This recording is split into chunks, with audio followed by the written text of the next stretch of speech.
Welcome to 3 minutes. அழகே அழகு சீரியலில் இன்றைக்கி எபிசோடில் என்னென்னா நடந்துச்சுன்னு பார்க்கலாம் வாங்க. மறக்காமல் ஒரே ஒரு சப்ஸ்கிரைப் மட்டும் பண்ணிவிட்டு பாருங்கள்.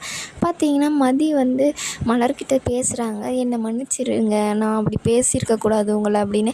நான் அந்த சுயமரியாதையே இல்லாதவளாச்சே, நீ எதுக்கு என்கிட்ட மன்னிப்பு கேட்குற? ஐயோ என்னை மன்னிச்சிருங்க அப்படின்னு சொல்லிட்டு பயங்கரமாக அழ ஆரம்பிச்சிருவாங்க. அவங்க அத்தை இருந்துக்கிட்டு சொல்லுவாங்க, மலர் நீ அவகிட்ட பேசிடாத, அவனை என்ன நான் பேசினேன் அப்படின்னு சொல்லிட்டு இன்னும் மலருக்கு ஏற்றி விடுற மாதிரி பேசுகிறாங்க. ஆனால் மலர் அதெல்லாம் கண்டுக்காமல், இல்லை என்கிட்ட ஏன் நீங்கள் மன்னிப்பு கேட்குற அப்படின்னு சொல்லிட்டு சொன்னோடனே மதி மன்னிச்சிருங்க, நான் அப்படி பேசியிருக்கக்கூடாது, என்னை மன்னிச்சிருங்க அப்படின்னோடனே மலரும் அழ ஆரம்பிச்சிருவாங்க. சரின்னு சொல்லிட்டு சரி நான் உன்னை மன்னிச்சிடுறேன், நீ எதுக்கு என்கிட்ட மன்னிப்பெல்லாம் கேட்குறேன், இது என்கிட்ட ஒரு சின்ன கோவம் அவ்வளோதான், உன்னை இது பண்ணுற அளவுக்கெல்லாம் எனக்கு இது இல்லை என்ன அப்படின்னு சொல்லிட்டு கட்டி பிடிச்சி அவங்களுக்கு ஆறுதல் சொல்லிவிட்டு அழாத அப்படின்றாங்க. நான் இனிமேல் உங்ககிட்ட பேசுகிறேன் அப்படின்றாங்க. சாரிங்க, இனிமேல் நான் உங்ககிட்ட அப்படியெல்லாம் பேச மாட்டேன் அப்படின்னு சொல்லிட்டு சொன்னோடனே, என்ன மலர் அவ்வளோ சாரி கேட்குற, நீயும் சாரி சொல்லிட்டு இருக்க, ஓகேன்னு சொல்லிட்டு இருக்க, என்ன நீ அவகிட்ட கொஞ்சம் இது பண்ணக்கூடாது அப்படின்னோடனே, யார் ஏதோ சொல்கிறாங்க அத்தை, இதெல்லாம் நான் கேள்வி கேட்காம தானே இருக்கேன், மலர் தானே அப்படின்னு சொல்லிட்டு அவங்க மலர் சொல்கிறாங்க. அதுக்கப்புறம் பார்த்திங்கன்னா சாமி ரூம்பெல்லாம் க்ளீன் பண்ணிகிட்டு இருப்பாங்க. அப்போது லட்சுமி இருந்துட்டு சொல்லுவாங்க, என்ன மலர் நீ, நான் கூட நினச்சேன் உன்னை என்னவோன்னு சொல்லிட்டு இன்னும் கொஞ்சம் முரணை பிடிக்காம அவகிட்ட பேசாமல் இருப்பியோ, உன் வேலை என்னவோ என் வேலை என்னவோ பார்த்துட்டு நீ ஒரு பெரிய மருமக கெத்தாக இருப்பேன்னு நினச்சேன், என்ன மலர் இப்படி பண்ணிட்டே அப்படின்றாங்க. உனக்கு அப்படின்னு சொல்ல வருவாங்க, உனக்கு ஒன்றுமே இல்லை அப்படின்னு சொல்லிட்டு சொல்லும்போது பாக்கியராஜ் அங்கேயே உக்காந்துக்கிட்டு, அப்படியெல்லாம் இல்லைம்மா, அவங்க 2 பேருக்குள்ளே ஒன்றும் இல்லை அப்படின்னு சொல்லிட்டு உக்காந்துட்டு இருக்காங்க. ஆனால் மலருக்கு சுல்லுன்னு கோவம் வந்துடும். ஏன்னா இவங்க இஷ்டத்துக்கு பேசுகிறாங்களே அப்படின்னு சொல்லிட்டு செம்மையாக அவங்களுக்கு ஒரு பதிலடி மாதிரி கொடுப்பாங்க. என்னென்னா, நீங்கள் கூட தான் நான் சமைக்கிறது நல்லா இல்லைன்னு சொல்கிறீங்க, வீட்டு வேலைலாம் செய்யும் போது அது குத்தம் இது குத்தம், எனக்கு திருப்தியே இல்லைன்னு சொல்கிறீங்க. இதெல்லாம் கேட்டுக்கிட்டு உங்ககிட்ட நான் மறுபடியும் பேசிட்டு தானே இருக்கேன், என்ன பேசாமையா இருக்கேன், உங்கள்கிட்ட கோச்சிக்கிட்டு நீங்கள் வா மலர் போ மலருன்னுவீங்க, அதுக்கெல்லாம் ஓடி உங்கள் முன்னாடி நான் நிற்கல, நீங்கள் என்ன வேணாலும் பேசுவீங்க, ஆனால் உங்ககிட்ட நான் பேசிட்டு தானே இருக்கேன். அந்த மாதிரி தான் அத்தை, வீட்டில் இருக்கிறவங்ககிட்ட அட்ஜஸ்ட் பண்ணி போய் தானே ஆகணும். ஆனால் மலர் என்கிட்ட மன்னிப்பு கேட்டுச்சு அப்படின்னு சொல்லிட்டு சொல்லுவாங்க. என்ன பாக்கியராஜ், நான் சொல்கிறது கரெக்டு தானே அப்படின்னு சொல்லிட்டு பாக்கியராஜ் பேரை அவங்க அம்மா முன்னாடி சொல்லிட்டு போயிடுவாங்க மலர் பாட்டுக்கு.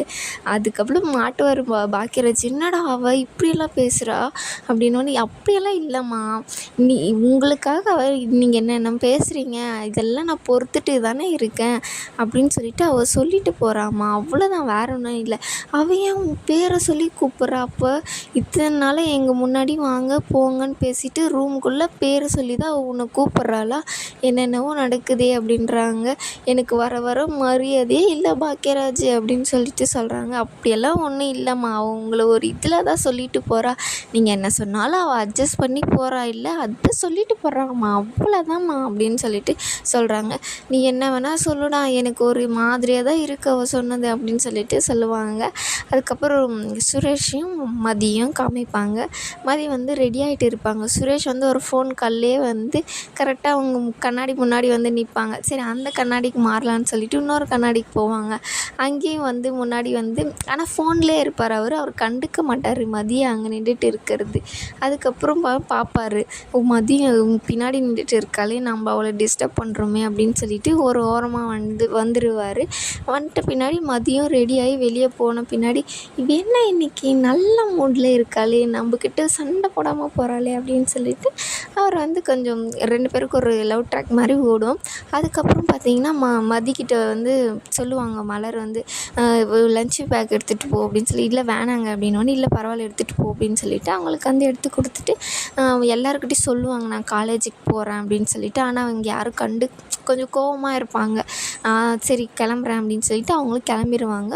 லட்சுமி இப்போ சொல்லுவாங்க, அவங்க மாமனார்கிட்ட சொல்லுவாங்க, இந்த மாதிரிங்க நான் வந்து இவகிட்ட சொன்னேன். ஆனால் மலரும் மதியும் பேசிக்கிட்டாங்க. கட்டி பிடிச்சிக்கிட்டு ஆறுதல் சொல்கிறா இவ.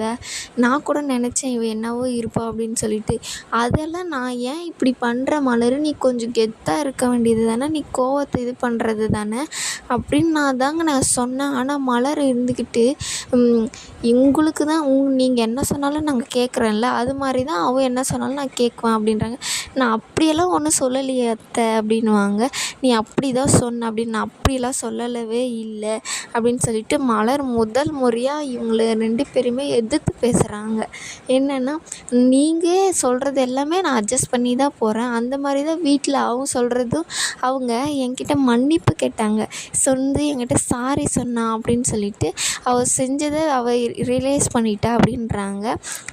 இவங்களும் வந்து அப்போ சொல்லிவிட்டு மலர் வந்து போயிடுவாங்க உள்ளே. அவங்க வந்துட்டு இவ இவ்வளோ பேசுகிறா பாருங்க அப்படின்னு சொல்லிட்டு லட்சுமி வந்து சொல்லுவாங்க, வீட்லேயே 1008 பிரச்சனை இருக்குது, இப்போ இதில் ஒரு பிரச்சனை எடுத்து நீ தலை மேலே போட்டுகிட்டே இருக்கியா, போய் மாத்திரை எடுத்துகிட்டு வாப்போ அப்படின்னு சொல்லிட்டு அவரும் அந்த பிரச்சனையை முடிச்சு வச்சுட்டு இதோட இந்த எபிசோடு முடியுது. மறக்காமல் ஒரு லைக் பண்ணிவிடுங்க.